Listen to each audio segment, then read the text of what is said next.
Today I'm spending just over 12 hours on Cathay Pacific's Airbus A350-1000, flying from London Heathrow to Hong Kong. The check-in counters are located at Zone C in Terminal 3. If you're a regular viewer to the channel, you'll know I'm 99% blind and require special assistance.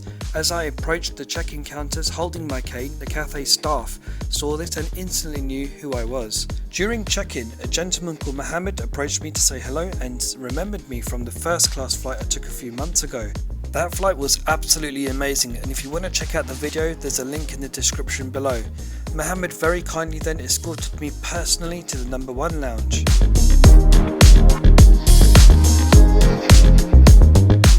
Flying on such a long flight, I wasn't keen to fly economy. However, I'm so happy that the Airbus A350-1000 is laid out in a 333 configuration, giving every seat a little bit of extra width. So the seat pitch is 32 inches and the width is approximately 18.2 inches. I like the look of the cabin and I like the colours used as well as the seat design. It was very comfortable. The aircraft is split into 3 cabin classes. You have 46 business class seats which are angled and convert into a flatbed, 32 premium economy seats and 256 economy seats, giving a total of 334 seats across the aircraft. In my opinion, Cathay Pacific are investing heavily in the hard product. This includes both onboard and pre-departure, and I will try and cover off some of these features during this video. Today I'm sitting in 61K, which is just behind the right wing. Here's a quick look at the beautiful cabin, and we'll start off with a quick seat tour. Waiting at your seat will be a pillow and blanket and a water bottle, and it's the small touch of adding a water bottle that starts enhancing the overall experience. If you look at the seat, it's double padded for extra comfort. The headrest is made from soft leathery texture and can be pushed up and down. The sides can be pushed in quite deep, which gives your head nice firm support. As mentioned before, the seat pitch is 32 inches and as you can see there is good legroom. There is still a seat pocket where you'll find your magazine, sick bag, safety card and headphones. You can also use this space to store some personal items. Going back to improving the customer experience, Cathay's introduced this small extra tray which is so handy, which you'll see in just a moment. You can hold your phone or small tablet and you have a cup holder. Just underneath this is a USB port for charging your device, which is also very nicely placed. Here's a quick look at what it looks like when it's being used, and as you can see it's very handy, especially if you're having a meal and you wanted to watch something on your phone or even just charge it like in my case. I found the tray table to be more sturdy than many aircrafts I've been on, and I really appreciate those tray tables where you can fold them in half because it just adds that extra convenience, and this goes back to what I'm saying, that I appreciate these soft and subtle little touches that Cathay are putting into their product. There's also a coat hook tucked away on the side of the seat in front of you. The in-flight entertainment screen, or IFE, has also had a major upgrade. On the A350-1000, you're going to have an 11.1 inch HD touchscreen. Cathay is also redesigning the user interface to make navigating through the menus much easier. I'm going to show you the content available later on in the video, but for now I want to say that they are working hard on introducing new content and are now one of the best content providers in the sky. Another feature which I really like with the new screens is that, as you can see, my neighbours are also watching, but you can't see it as they're all blacked out, which is also useful if you wanted to sleep and didn't want the lights reflecting from the screens next to you. Like most travel bloggers or those who want to take nice photos from the windows, I'm not a fan of the windows used on the Boeing 787s, so I was pleased to see the window shades were still used on the Airbus A350-1000. Also on the side of your armrest is a button to recline your seat, and at the end is a headphone jack. There is also a power plug for you to share with your neighbour, and above there is a reading light and call for help button.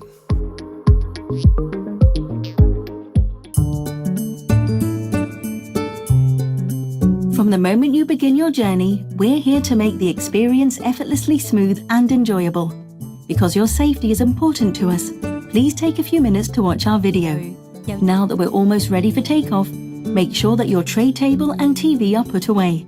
Your seat should now be in the upright position and your seatbelt fastened. Finally, and just as importantly, enjoy the journey. Sadly, it had just rained before departure, so you can't get the best view right now, but you will get some nice views of the lights as we take off into the skies.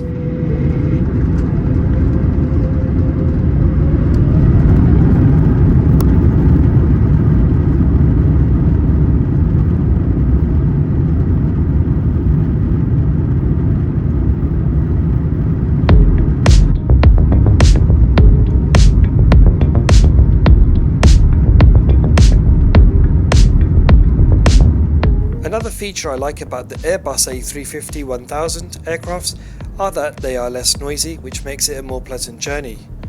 We'll now have a quick look at the menus on board.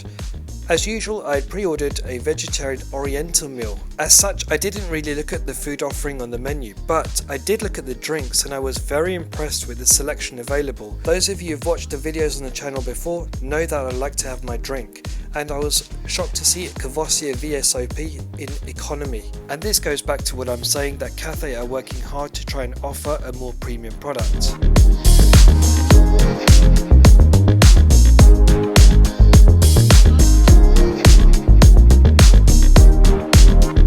Straight after takeoff, they handed out some snacks, which in this case was roasted and salted peanuts. Shortly after this, dinner was served. The meal consisted of a bread roll, a selection of fruit, a chickpea salad, and for main course was some rice with tofu. I found that the main course tasted okay, but the chickpea salad was very nice, and the portion size for the fruit was very generous. The passenger sitting next to me had not pre-ordered a meal and had to select something from the menu.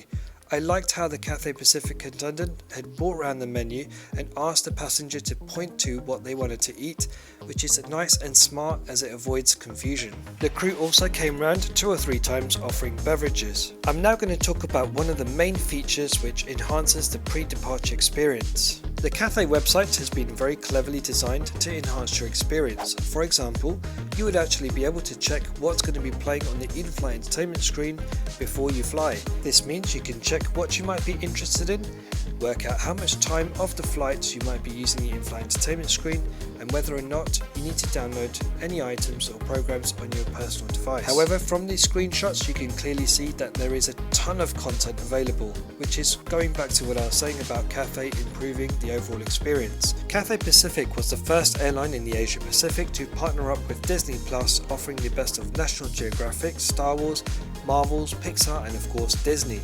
The website also shows what games you can play on the in-flight entertainment screen, whether your aircraft supports Wi-Fi, how to connect, and even prices.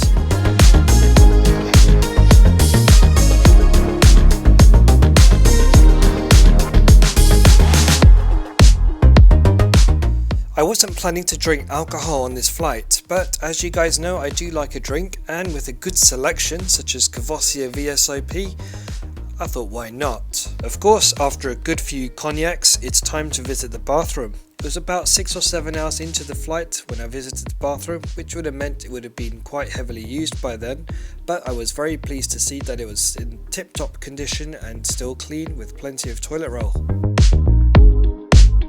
After returning from the lavatory, the crew handed out a mid-flight snack. As I'd pre-ordered a special meal, in my case it was a heated wrap. I wasn't too hungry and didn't want to eat too much in the flight, so I didn't eat it. And then shortly just before landing, a second full meal was served. The meal consisted of a bread roll, some noodles for main course along with some oriental vegetables, some funny thing to do with raisins, I'm not sure if that was meant to be a salad, and some fruit. As the flight now comes to an end and we begin our descent to land, I'm going to describe my overall experience of this flight, starting with service. Something I didn't mention earlier is when I was ordering the cognacs, the crew would typically take between 15 and 30 minutes to bring the cognacs over, which is quite long. However, apart from this, the service was excellent and the crew were very friendly. Overall, the food was pretty good, but I was most impressed with the selection of drinks available. I liked the product design, especially the nice padded seat and headrest, which made the flight very comfortable. Also the IFE design, where it blacks out so that you can't see your neighbour's screen, and that also helps you to sleep, and also the little tray table underneath the IFE. The in-flight entertainment content was also good, as it kept me occupied for several hours. Normally for such a long journey I would not pick economy flights, but in this case the flight was very enjoyable and I would happily do this particular route and aircraft again. I hope you enjoyed this review. If you did, please click the thumbs up as it helps me in the channel. And if you like videos like this about flights and hotels and other travel related videos, please subscribe. See you next time.